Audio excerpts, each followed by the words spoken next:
From the PEP Radio Newsroom, we have this news about Minnesota Governor Tim Walz.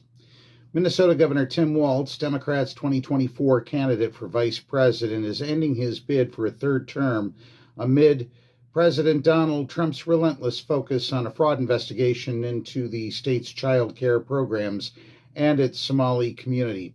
Less than 4 months after announcing his reelection campaign, Walz said Monday that negative attention and Republican attacks have contributed to an extraordinarily difficult year for our state, making it impossible for him to serve full-time as governor while also being a candidate to keep his job. Every minute that I spend defending my own political interest would be a minute I can't spend defending the people of Minnesota against the criminals who prey on our generosity and the cynics who want to prey on our differences, Walz said at the state capitol. So I've decided to step out of this race, and I'll let others worry about the election while I focus on the work that's in front of me for the next year.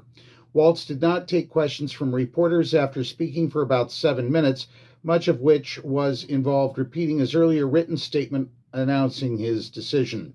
Donald Trump and his allies in Washington, in St. Paul, and online want to make our state a colder, meaner place, Walz said, referring to the Trump administration withholding funds for the programs and the Republican president's attacks on Somali immigrants in Minnesota.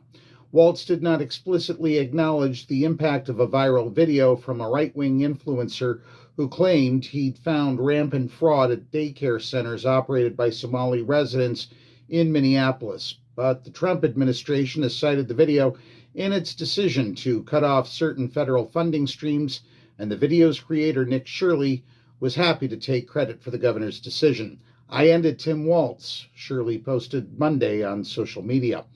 Trump wrote on social media that Walz was not running because he was caught red-handed with stealing tens of billions of taxpayer dollars, an accusation against the governor that lacked any evidence. Despite widely acknowledged fraud problems, the president said Walz has destroyed the state of Minnesota. Walz's exit scrambles the contest in Democratic-leaning state that Republicans have insisted they can win. Democrats hold 24 of 50 governor seats nationwide, with 36 seats, including Minnesota's, on the ballot this year. Democratic Senator Amy Klobuchar is considering entering the Minnesota race, according to a person close to her. The person, who wasn't authorized to speak publicly and spoke on the condition of anonymity, said the senator, who ran for president in 2020, has not made a final decision. That's what we know for now. From the PEP Radio Newsroom, I'm David Moore.